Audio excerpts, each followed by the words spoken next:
Okay, well, good morning, everyone. My name is Angela Forbes. I'm the Chief Exec of BuildForce, and welcome to London, the fabulous city of London. So Mark and I were just speaking there. My first project in London, 2004, was at the bottom of the street there, at 1 Coleman Street. So I'll bore you all with that later. But welcome to the BuildForce Insight Day.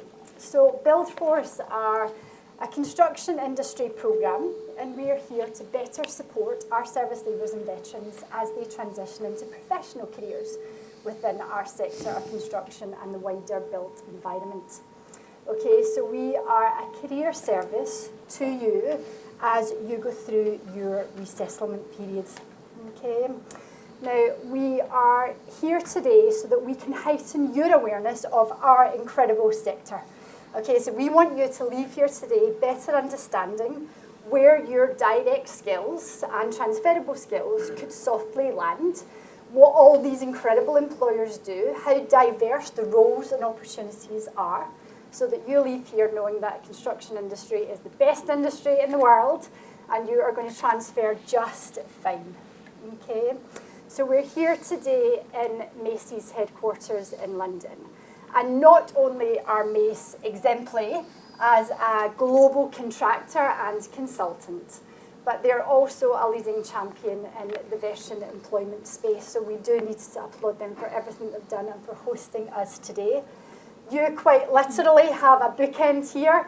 So from their most senior leading figure all the way through to their veterans, you will hear from them all within this hour. Okay. So what we want to do is we want to ensure that when you leave, you understand who all the contractors are. So you'll hear from Caroline, our programme director, and she's going to help you navigate your way through the day so that it is a success for you. Okay? You may also recognise our distinguished guest here today. So the Right Honourable Jenny Mercer, MP, so Minister of State and Minister of Veteran Affairs.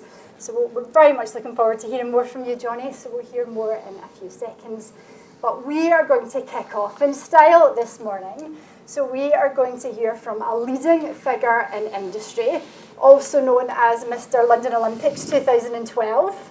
So to kick us off, our Chairman and Chief Exec of Mace, Mark Reynolds. Thank you. First of all, welcome everyone. And I'm not sure if anyone gave you any safety alerts, but if it is a fire alarm goes off today, it's for real. And follow me out the door, down the staircase, out the back. So just make sure we all know that's going on. It's great to have you here. And Angela, thank you very much. Everything you've been doing in your BuildForce team is absolutely fantastic. The work you do, and we couldn't bring these people into the room. Colleagues hopefully and give us fantastic careers. Minister, thank you very much for your time. It's nice to see government engaging with business now, so well done. That's 2 engagements I've had this week. So look, just to give you some background, and I will touch on Mace a little bit, but also about our industry. You may not be aware that the construction, as you quite rightly say, Angela, is the best industry in the sector. It's the second best paid after banking and finance. And who'd really want to be a banker or a financer person, really? You know, you can really contribute and make a difference. The industry employs around about 2.9 million people, 9% of the workforce. But equally, we need, going forward over the next 5 years, 225,000 people just to stand still. So our industry needs people, needs great talent, needs experienced talent to take us forward. And there's no better than the people in this audience to help us. It isn't a manual industry anymore. You know, construction, we have many skills around digital skills, people skills are huge. You know, really do need logistics, you know, coordination, management. Mace is a management organisation, and we're very proud to be a management organisation. And that's what we thrive on. We have things like sustainability is changing our environment significantly. The use of digital tools is having a huge impact on how we work and operate. And the use of new techniques, modern methods of construction, which is taking people off-site into safe environments to deliver work more efficiently and more productively. They're the things that we have to offer as a sector. And so the drive to net zero is really an enabler for us, because you may not be aware that 40% of the carbon generated in the world today, 40% is through the built environment. 40%. So that's, if you talk about aviation fuel, that's about 4%. So we're 10 times more of a carbon emitter than any other sector. And therefore, we are going to be at the heart of the transition towards 2050. And that's the opportunity. And you really can't do that through banking and finance. I think the other thing is that, in a post-COVID world, what we've realised is there's a real need for a diverse and talented workforce, and that's why I think this event is really important for us today. We know that 20,000 people, I believe, leave the armed forces every year. And if you just look at some of the needs, that 225,000, that equates to around about 45,000 people a year. So half of our talent pool could be absorbed by the armed forces, and that's the sort of significance that we have. Another thing that you perhaps not be aware of is that the construction sector, over 700,000 of its workforce, so that 2.9 million people, are over 50. So there's opportunity as over the next 10 years really for people to come through, to really move into senior positions. If I do a little bit of Mace, and forgive me for the peer colleagues in the room, who, it's great that you're here today. We employ at Mace 7,600 people. We grow on average organically around about 1,000 people at the moment, which is, and that growth has come through both primarily our construction and consultancy business, both in the UK and overseas.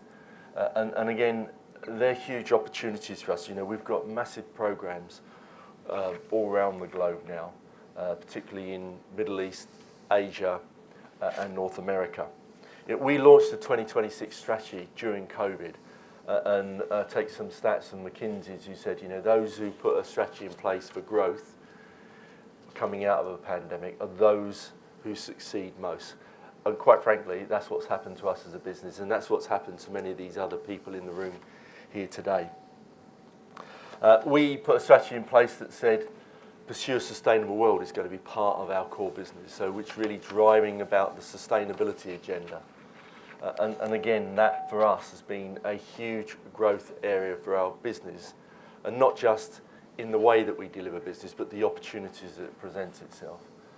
People were very much at the heart of our strategy. We have a grow together strategy, and that's not just about the people themselves, it's also about who we employ, the supply chain, how we work with. So the skills that you have are really important to that. And like many of the peer group in this audience, we're all trying to be slightly different to differentiate ourselves. We very much would look at ourselves as both unique, being a program manager.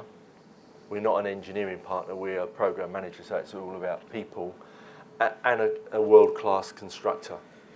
And we see that as really beneficial to us because we both have the detailed knowledge of how things are done on the ground, but that consultancy expertise about the vision for change in the future, delivering major programs around the world. So that's about us, and it'd be great, to network with as many of the other peer colleagues and other companies in the room later today. So, and one thing that we always like and look towards is the benefit of the training that you've had in your careers. We are going to build on that and use that to our advantage, to your advantage, and that's really important. So today's really about network. Thank you for everything you've done in setting this up. Minister, thank you very much for your time. And now if I pass over to you to give us some of your insights. Yeah, so thank you very much to you, and thank you to Mace for hosting today, and to BuildForce for the work you've done over many years now. Is it 11 years you've been going? You've really sort of corralled the industry and put lots of people into employment, and good employment, and well-paid employment, as we've heard. It's extremely positive. Look, the Veterans Affairs space in the country at the moment is going through quite an accelerated transition, which is obviously something that I've been working on for a long time and feel pretty positive about. I think if you look across all the programs that we're delivering that you hear about in the media, around mental health, around homelessness and all the rest of it, the single area where we do the most work, right, and we have the most impact is on employment. So if you look at veterans when they come out, and obviously the vast majority resettle, have absolutely no problems whatsoever, okay, but some do who come out and are challenged. All right, the single biggest factor that improves their life chances of them and their children and their families is having a job. And so for me, the whole strategy about making this the best country in the world to be a veteran, which is what this Prime Minister's challenge, right, is focused around employment. And when we're doing that, we're looking at kind of key sectors and who's doing particularly well in this area, and basically looking for best practice to help companies up and down the country employ people. I've seen it done really well in some sectors. So if you remember back in 2006 when Stuart Tootle set up the After program at Barclays, okay, and then that's morphed across into other financial institutions. We've seen it in the automotive industry with what's going on up there, and it's fantastic to see all the work you've done in this sector because, coming out of the military, going into construction is a really sort of fertile ground for many, many people who come out. And what we want to do is, the whole point of the Office of Veterans Affairs is kind of equalising that experience across the country. So I know you do fantastic outreach work, but there still remains this challenge that if you know someone at BuildForce, if you know the right people, if you live in London, your opportunities for getting into this are going to be different from what they are in places like Plymouth and Manchester and so on. And so one of the key things we're trying to do is kind of level that up and equalise that so that people can access it irrespective of their background, irrespective of their rank when they left or their social circle or whatever it may be. And by doing that, that's the only way we'll really start to raise the floor in terms of what the veteran experience is like in this country. I guess my sort of two core messages, I suppose, would be one to the veterans in the room and the other to the employers. Firstly, on the employers' side of things, my big kind of bugbear in this space, right, is how we make the transition in this country from seeing veterans as kind of like employing veterans as kind of the right thing to do, right? So the moral case for looking after veterans and transferring it into the kind of intellectual understanding of what it's like to be a veteran and not seeing them as, as a sort of charity endeavour to employ these people. And we all have a responsibility to make sure that actually employers understand it is the best business decision you can make, right? Irrespective of what good you think you're doing for a charity or whatever it may be, the best business decision you can make is to employ a veteran in terms of the raw product you're getting and the years of experience they've had in the military and transferring that into your workforce. And you're, as a business, your best employers, a lot of them do turn out to be veterans. So for me, it's about going from that kind of charity sympathetic view of veterans to, obviously, the big project has been to be more empathetic and to understand what it's like to be a veteran, but also to change the perception of it, that actually these guys and girls are the best people you can get in your organisation, and on a business sense alone, it's the best thing you can do for your company. And the second thing was really to veterans who are coming out. And I know many of you will be leaving, after 20, 22 years, whatever it is. And it is a difficult transition, and you've got to be kind of prepared for that. You can't be naive going into it. But the truth is now, right, the opportunities that are available to you, whether it's in employment, whether you become unstuck, whether things don't go your way, the opportunities for being a veteran now are better than they've ever been in the history of this country. And so you should not be nervous about it at all, and you should look forward to it, to a new challenge with real anticipation, because there's so many fantastic careers out there. There's so many people who want to employ you, who specifically want your skill set, right? So if you properly dial into the program, you commit to it, you work hard, you can go on and have a fantastic life, really boosted by your time in the military. And I really want you to take that away today and really throw yourself into all of these different opportunities from the employers that are here. So, look, thank you very much for hosting today. Thanks very much for having me along. Thank you to all the employers who are sort of leaning into this. But like I said, I genuinely feel it's the best business decision you can make to employ a veteran, and I hope that it'll be a really positive experience for everyone today. Thank you, Minister. Thank you, Mark. If there are, we'll do a quick 5 to 10 minute Q&A. So if there are any questions, raise your hands. I'll kick off with a couple. Mark, it was interesting to hear or read up on your career overview, actually, before we met today. Can I ask, what was the one role that you've had in your career that's contributed most to your knowledge? Well, I would say my career's been defined by projects, quite frankly. So I've kind of abused it too, really. The London 2012 was a fantastic experience because it was both the worst project I've ever worked on for the first 12 months, and then for the next 4.5 years, it was the best project. And it was really about how do you actually bring the teams together and be really clear about what you're going to do. I mean, clearly, being part of Mace over a 27-year journey has been a fantastic role that I've had and a privilege. I started off as a project manager. I soon became an assistant project manager. So I obviously impressed really well. And then I ended up looking after a business unit, which actually some people in this room at Heathrow BAA, which was a game changer for me. And you know, I go to work every day to work myself out of a job, quite frankly. And you know, in the last couple of years, I've been involved with the Construction Leadership Council, and change is the biggest thing that I've seen through the industry. And I think, you know, to answer your question, and it kind of relates back to London 2012, is how do you turn something in quite a difficult circumstances to deliver an outstanding contribution to society, an outstanding contribution to a business. And that's not easy, but it's also really rewarding. So being project-based really... Yeah, I'm a project-based person. I have to try and get out of that sometimes as well. Is he successful at staying off sites? No. No, I don't think so. So to pick up on a point that you both raised, our service leavers know their strengths. They've got world-class skills. They're the best at what they do. And they're in this turmoil at the moment as they transition. Some of them have progressed through a 22-year career, or your equivalent in the armed forces.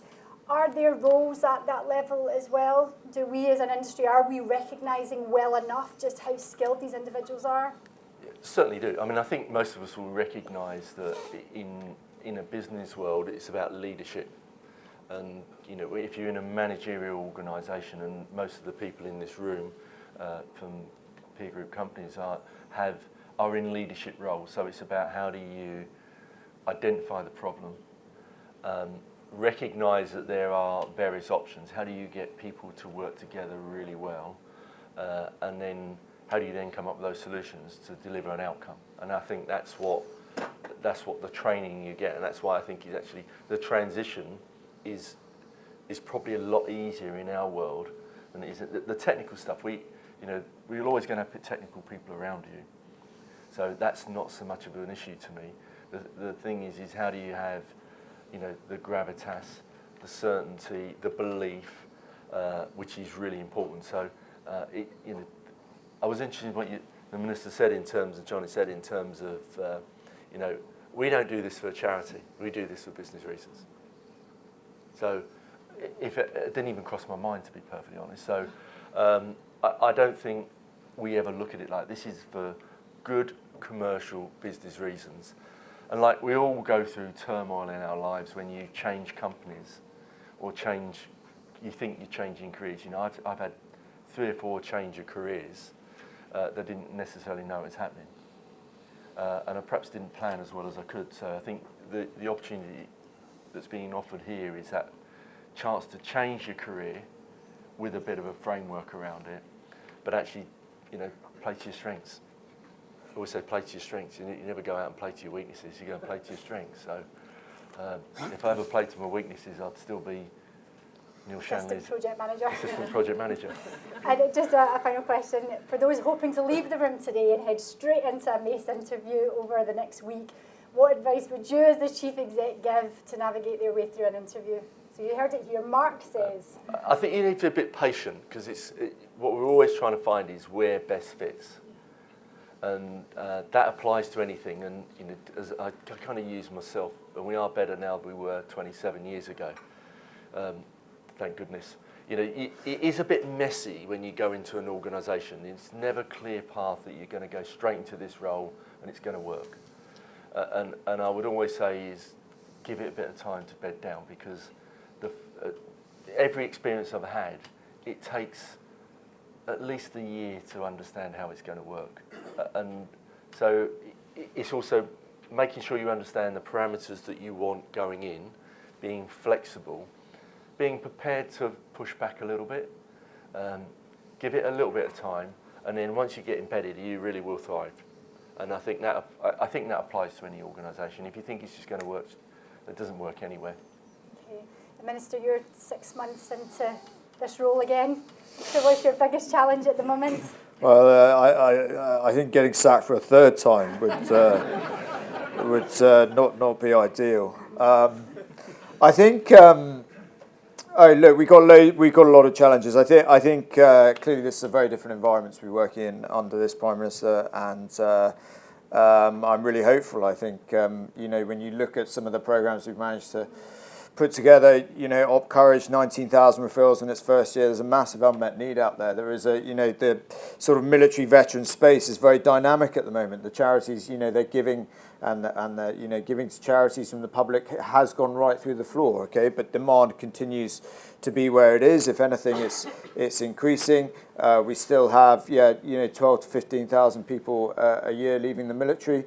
We have to meet that demand. I've always, been very clear that the government has a strong responsibility in that space, and I'm beginning to see that enacted now through various schemes that are being rolled out. I mean, we just, 45 million capital building project for veterans homelessness is kind of unheard of, right? So it is changing what it means to be a veteran in this country, but it's a big job of work. And best career advice you've ever been given? Don't go into politics. Anything else? Best career advice I've ever been given? I don't know. Just work hard and be yourself. Yeah, okay. Don't try and be something you're not. So Bernie and I were having a conversation with a veteran recently, and they shared their story about being lonely. So having been 2 years out the armed forces, he was working just as a local builder, and he just felt overwhelmingly lonely. For anybody in the room that's worried about leaving their unit, their corps, their team, what are the benefits of coming over into the civvy space? How much more is your life enriched? Oh, look, it's completely changed what it was like. I got into this because in 2006, 7, 8, 9, 10, it was pretty poor. You come over now, and there's no need to have unaddressed mental health challenges. There's no need to be lonely. There's no need to feel like you have poor employment prospects or anything like that. There's been some amazing. Today I'm going to a funeral of a guy called Bryn Parry, right, who set up Help for Heroes. There have been actors in this space who've completely transformed since Afghanistan and Iraq what it means to be a veteran. So you don't need to have any of those feelings. What you've got to do, I think, is you've got to be humble. And what I mean by that is that it's not really, it's generally at the kind of senior officer level, really, where they come out and think the world owes them a living and they're going to go into some high-powered job and all the rest of it. It doesn't work like that. Civilian life is totally different to the military. The military is a really privileged environment, but generally with fit, motivated people who want to be there, and real life is not like that at all. So the skill is not like where you go to. The skill is not like, it's not that bad, but I didn't realise how that came across. I'm sorry. But it is different, okay? It is different. So that's fine. It is different, okay? It's different to being in the military. And, the skill is making that transition, right? It's not like where you end up. It's that ability to transfer your skills. There's no point coming out and moaning about civvies doing this or civvies doing that, right? Because this is the real world. The military's not the real world. this is the real world, right? And you've got to get up to speed with it. So if you kind of apply all that good stuff from the military, right, about, you know, discipline, turning up, all the right stuff, and really throwing yourself into a project, really committing to it, really engaging with people, leading people properly. You know, you've all been taught how to lead people properly. You'll have all done leadership courses, right? Properly use that stuff. You're going to fly, and there's nothing to worry about. When it comes to loneliness, you know, we are trying to sort out the regimental associations. I recognise that, you know, there are real problems in that space, but I would just say to you that, you know, there are structures and things in place. Yes, you have to find them. You know, I'm going to try and completely redesign things like Veterans Gateway so it's much easier to find them.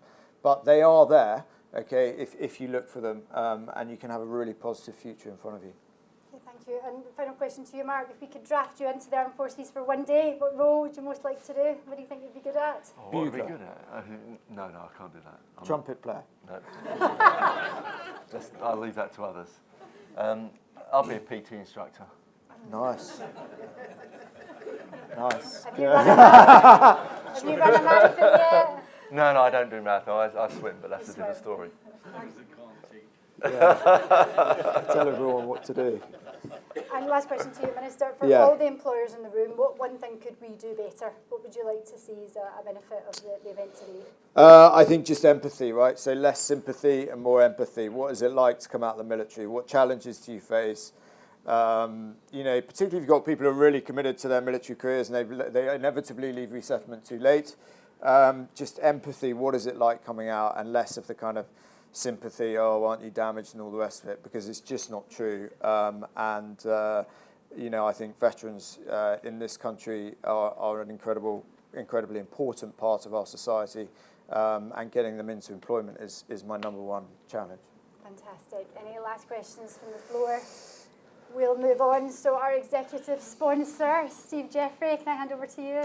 Yeah, thank you very much. Thank you, Mark, Minister. Good morning. So I'm Steve Jeffrey. I'm Mace's Chief Technical Officer here at Mace, but more importantly, I'm the board sponsor for military at Mace.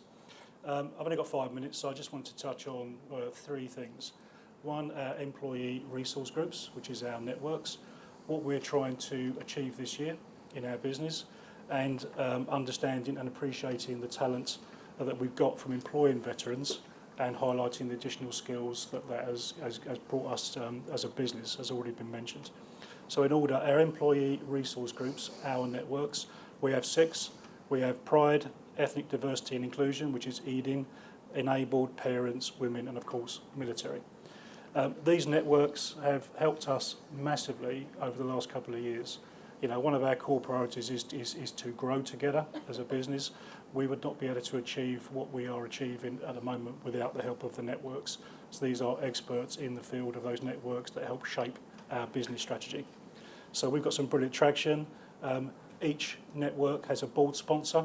I was part of the Pride Network for a number of years, and I crossed over to join the network in January this year. Terry and Jackie in the audience have been helping to train me up, probably from a low skill base. So I'm very much the apprentice.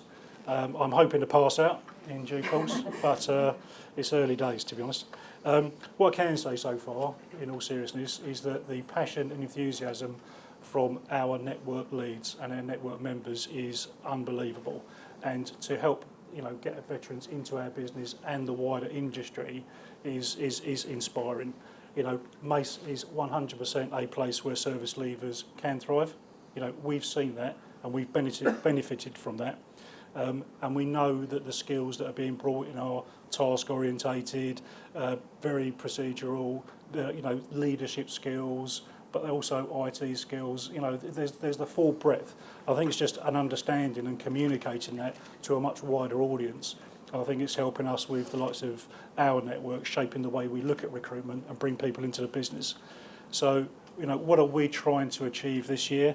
Well, we'd like to grow our membership by at least 20%, which is about 100 people. Terry will touch on progress so far. Listen to what Mark said, the challenge is much greater than that. You know, and if we can improve on that, we're a very ambitious company, then great. We would like to increase our reservists, and Terry will talk about that. And we'd like to work far closer with our supply chain. Because of course, sitting here today in our office, as Mark said, we are a management company, So basically, we employ contractors that work for us. This is part of our business school, this actual meeting room we're in today, and to work closer with them will be a big benefit. So that means us at least hiring 100 people this year or more, and then encouraging them to join the network. As I've already said, the benefit for us is veterans joining the network and helping everyone else understand all the benefits and create a good team spirit. We'd like a broader spread of veterans. In the past, I think it's fair to say, Mark, most of the people that have joined us have gone into our consultancy part of the business. We'd like to even that up and look at the construction. Why is that? Is it just because it naturally fits the project management, etc., etc.? But we think in our construction engine there's a huge opportunity. To help with that, we'll be running lots of events, lots of awareness sessions. Terry will touch on that. We'll be working with our members to improve our policies and procedures. So people that do land with us, we're looking at our policies and procedures to make sure that the way that we engage and contract with people suits everyone's different needs and requirements. And as I say, we'll be working with the business school with our supply chain much more closely.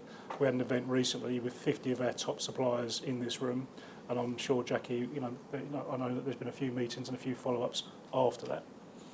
So one takeaway from me so far in my short period working with the team, and it's already been mentioned, is I don't think it's easily recognisable in many cases that you've got like-for-like roles. So when I first looked at the roles, in construction versus roles ex-forces, I couldn't see the marry-up. Going a bit deeper, there's absolutely transferable skills, but it wasn't easily apparent to me first off. So that's my first takeaway. And I've had that from first-hand knowledge of interviewing 2 or 3 very senior people. And after an hour, I ended up talking to one individual. We had 3 or 4 hours worth of discussions because we was talking about one subject, then we went into productivity, production controls, all sorts of things, planning. It just took a little while for me probably to get my mind engaged as to what would be the best fit for that individual in our organisation. So I think we just need to all work a little bit harder in that area. I've got my notes on here.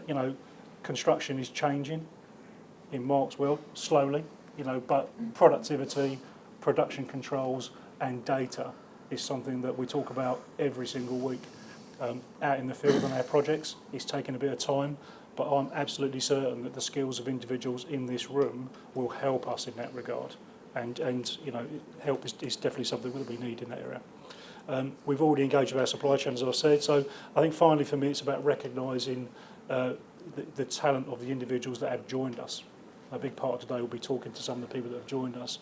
And I think, we need to do a much better job, and me and Terry are talking about, of highlighting those benefits, that Mark and Johnny have already talked about.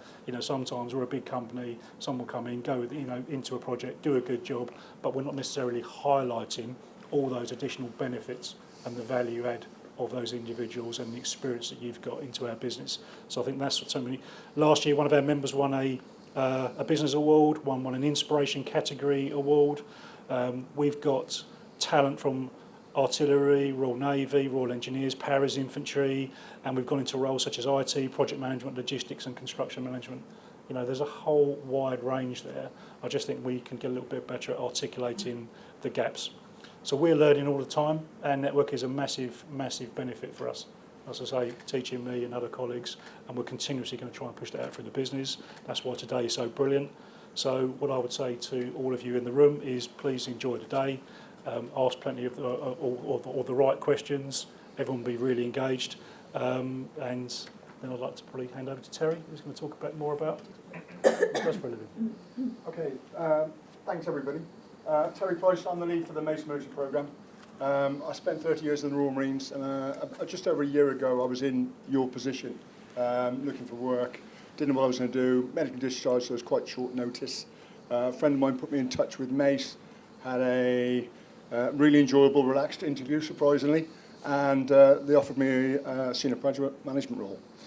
Part of the deal was for my first 2 years with Mace was to set up the Mace Merger Programme, which I was more than happy to do, working with people like the audience here today.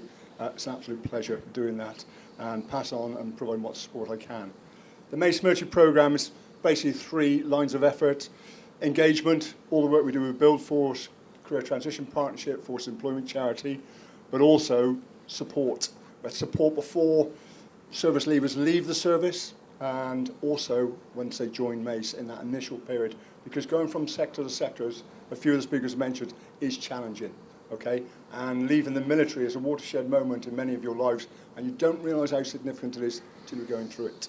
So we're there to help for that. The last piece is looking more internally, is to evolve our systems internally, so we are, as Steve just mentioned, and Mark, more effective at identifying the talent we need within the various business units across the company.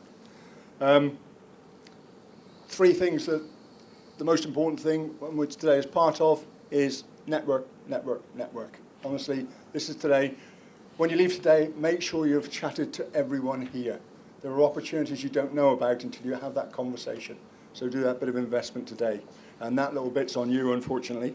I've only got 5 minutes, so the way I thought I'd do it, I'd set myself 4 questions which I would like to have had answered where I sat in a chair alongside you. So the first one, where are Mace hiring, or who are Mace hiring at the moment? We're hiring everything from admin assistants up to ops directors and all the manager grades in between. Okay, so it's a huge spread. And looking at the register of people here, that's 99% of the people in this room. Where are we hiring? We're hiring across all our engines, consult, construct, operate, and group and commercial services, and in all our global hubs. So Europe, the Americas, APAC, and MEA, the Middle East and Africa. So with a huge push at the moment in KSA, Kingdom of Saudi Arabia. We currently have, if I looked at today on the dashboard, 800 secured roles available on the website.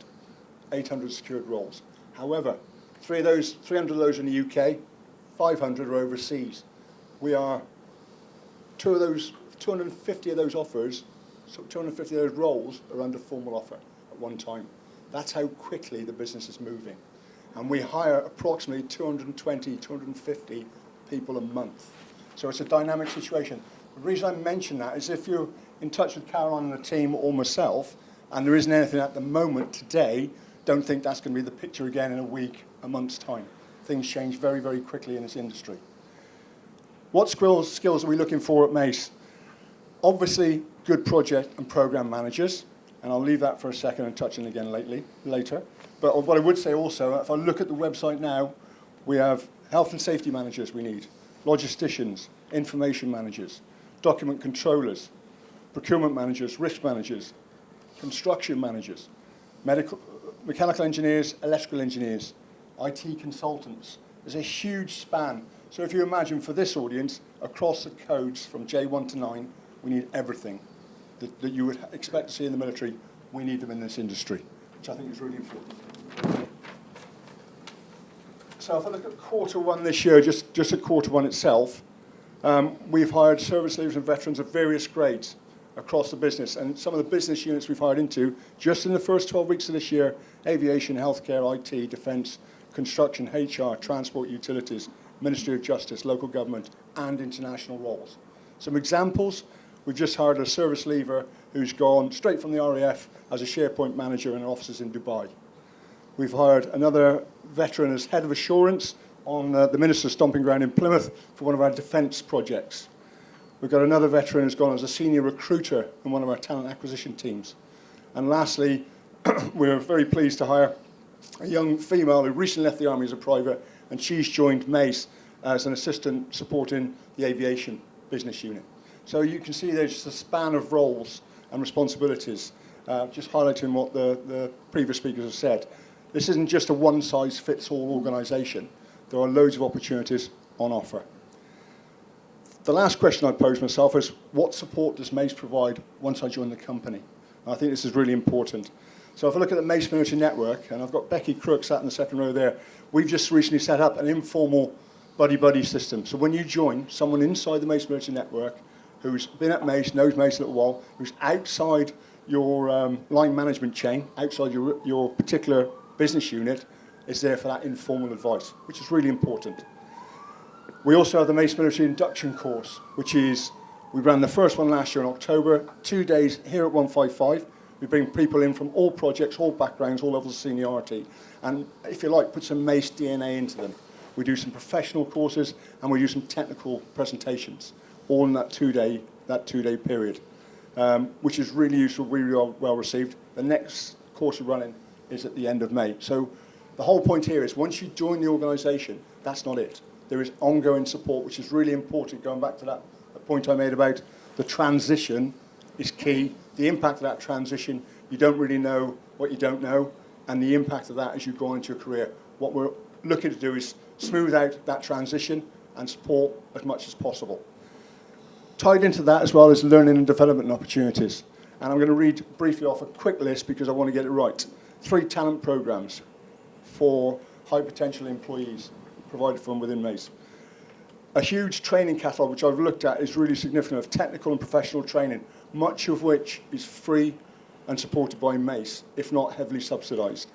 Qualification support, sponsorship of professional membership of professional bodies as well, provided from within the organisation. So I think, again, that's really key. I know there's a culture in the military, and I had it myself, of continuous professional development. That will continue on. And also, I think it's good to look at Mace as a second career rather than that first job.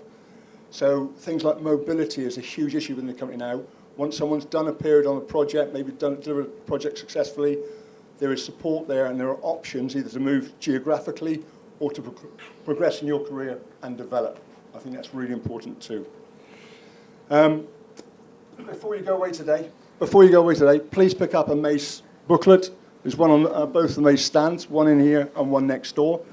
If you're not registered with BuildForce, there's a QR code in there, inside that booklet, and you can register with us, and your CV will then go into our database. We will then give you a call back. One on the Mace Military Network will get on the phone, hopefully of a similar background to you, and give you a call and follow up on that. If you're registered with BuildForce, no need, because all your CVs already on our system. The value of that and the partnership with BuildForce, which Caroline touched on in a moment, is all our recruiters can see your CV from the day you're registered with BuildForce. So it comes in across the whole business. So those 800 vacancies, you can go through our system and our processes and be identified for roles just by being registered with BuildForce. That's all I've got for you at this stage. I hope to meet you all in person as we go on through the day. We're staying on till obviously to about 3:30. I think the onus is pretty much on you. Like I say, come over, start a conversation with all the exhibitors. You never know where it might lead. Right, so I'm going to change it up a little bit and walk. I like to pace. I think it's the old actor in me, okay? So firstly, good morning, everyone. It's so wonderful to see you all here today. And I say it every time, and it really is the truth. These events really are the highlight of my year. Although I did realise recently I do gain a few more wrinkles and a few more grey hairs in the planning, but hey, what the hell. So just to echo Angela, thanks must always go to our employers who support these days, and that extra special thanks to Mace, Terry and the wider team. Thank you for bringing today to you. So for those of you who don't know who I am, just a quick intro. My name's Caroline Logan. I'm the Programme Director for BuildForce, boots on the ground, your main point of contact, supporting and listening to you as you transition. And further connecting you to our nationwide, would I just like to say, so we are hitting Manchester and Plymouth, all over the country, to our nationwide alliance of employers and mentors, continually advising you through your resettlement. So when you get those offers on the table, I help you with those offers, which one to go with, how do we get to that end role, and then beyond once in employment if required. We are that go-to organisation for all of our military community wanting to get into the construction sector or the wider built environment, offering a rich wraparound support programme with the candidate at the heart of everything we do. We focus on mental health, training and employment. Within our mental health programme, we're very lucky to have our own Bernie Graham. Everyone needs a Bernie in their lives, and Bernie's there. Hands up, Bernie.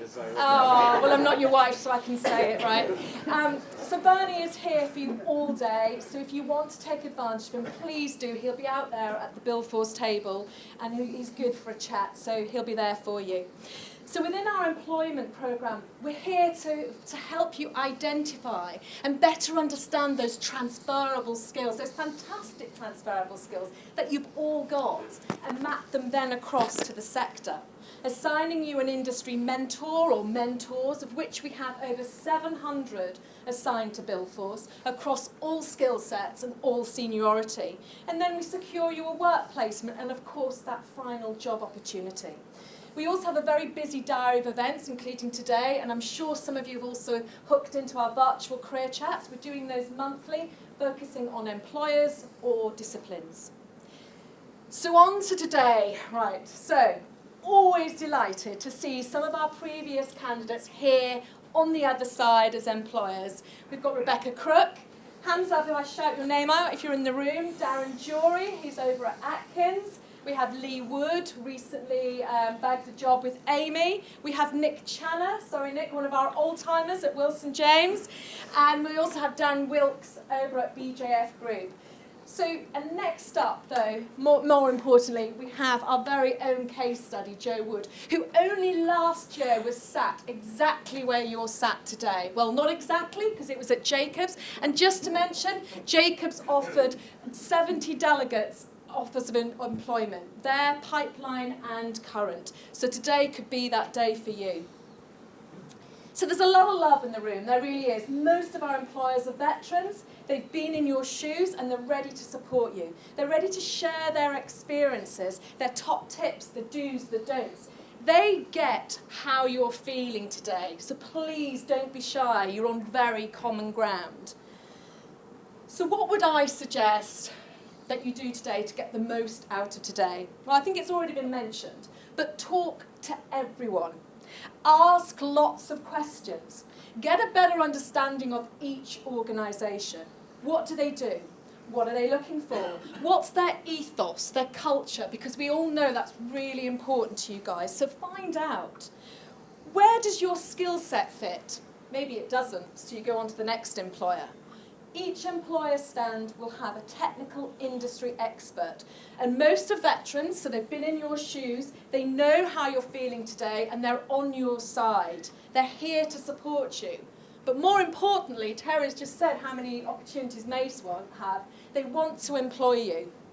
You're all provided with an employer handout, so you may already have that hit list. Don't worry if you've not had a chance to look at it. We have some spares on the BuildForce table. And then, of course, the BuildForce team are here to support, signpost you and guide you all day. There's myself, there's Angela, and there's Kathleen somewhere in the room. So do please come and find us. We also have a couple of extra fantastic additions to the day. For our wonderful women in the room, and there are a few, there's still not enough, but it's always great to see you here. We have the wonderful Jackie Duncan over in the corner, ex-RAF and now Mace Operations Director. And she'll be hosting a fireside chat, and we'll be in the cafe at 1300 for those of you who want to know more about the built environment from a female's perspective. Also, we have members from the Mace Military Network, and can I just say today it's been lovely to meet some of them because I've supported them into Mace, so it's been really lovely to put some faces to some names.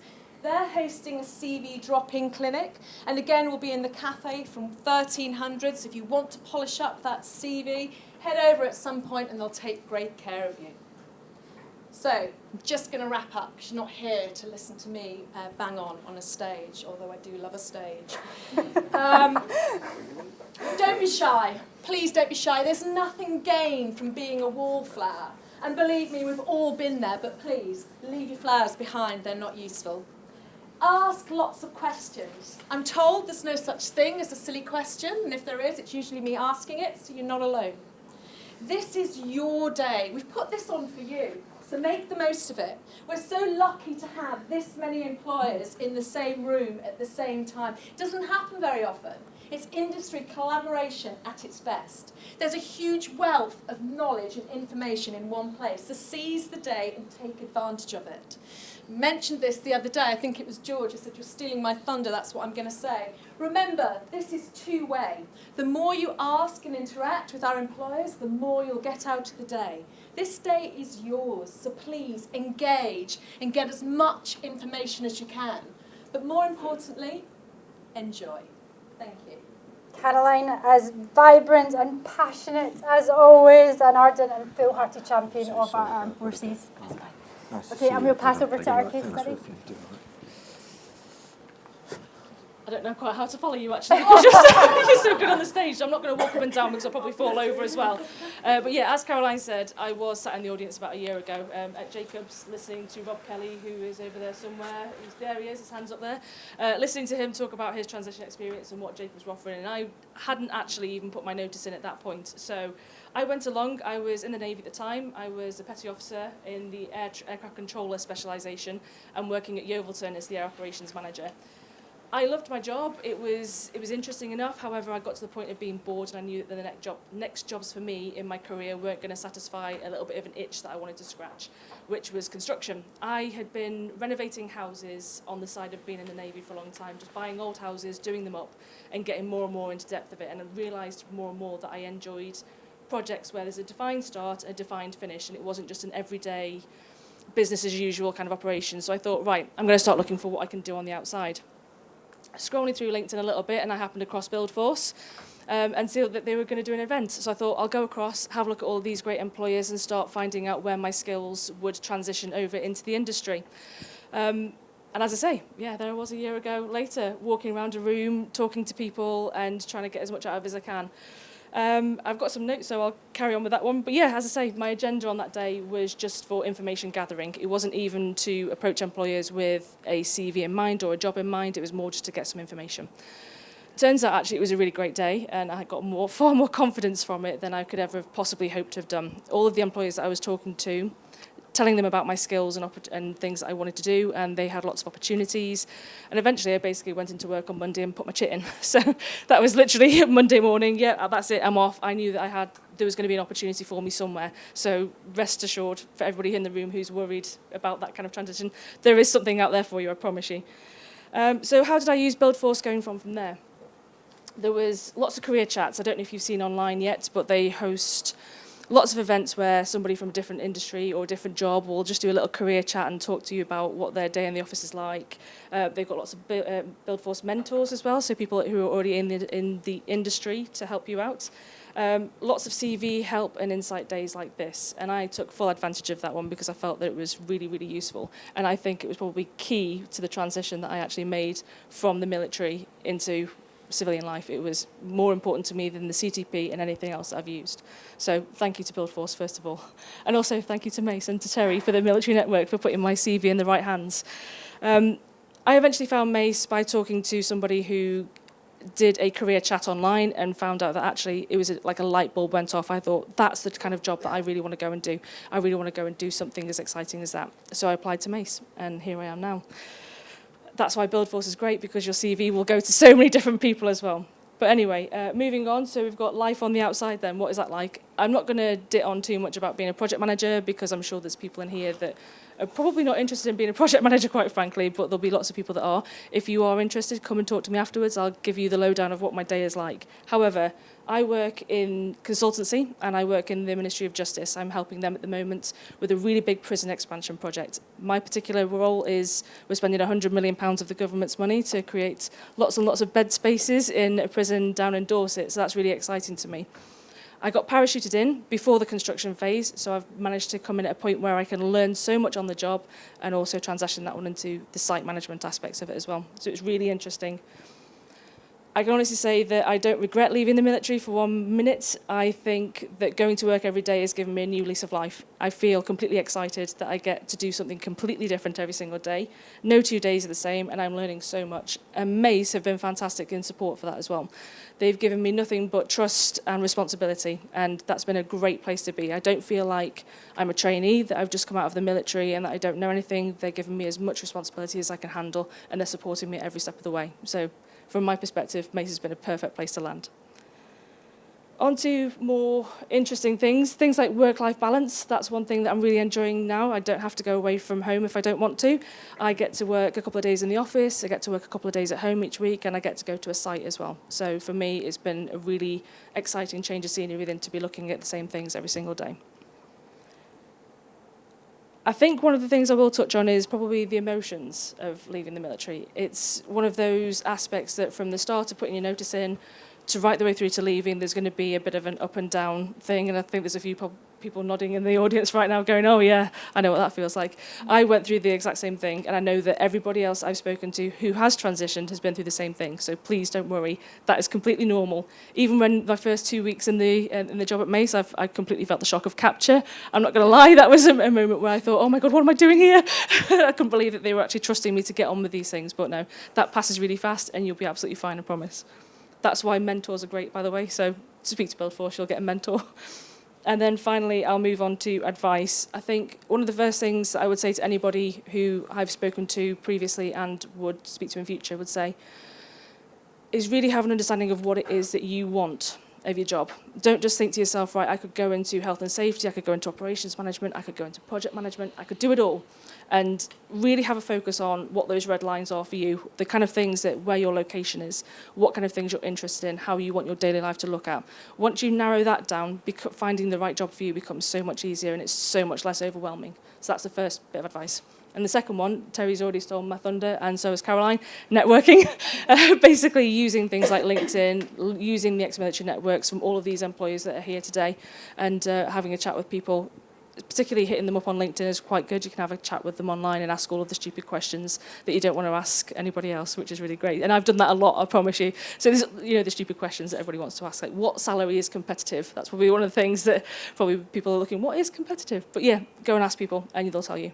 But yeah, other than that, that is probably my transition journey. And I guess that's it. Yeah, thank you very much to BuildForce, and I don't know if everybody wants to give them a round of applause actually for putting on this day, as well as also Mace for being such a great host as well. But that would be fantastic. Joe,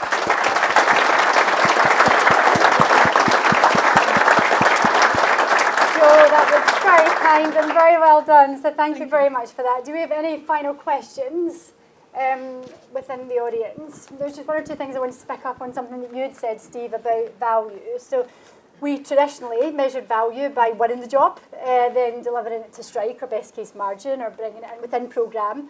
But how we measure value in the industry is so much wider now. So it's around environmental and social impacts and digital. And so the variety and the diversity of roles are huge in the industry. So just keep thinking past project management and site management. It's so much more. So whet the appetite and have that conversations with the employer.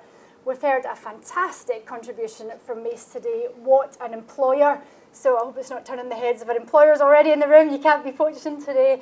But just on the employment piece, we wanted to ask you a question, Gail, in terms of just everything that Mace are doing around the diversity and inclusion in the disability space.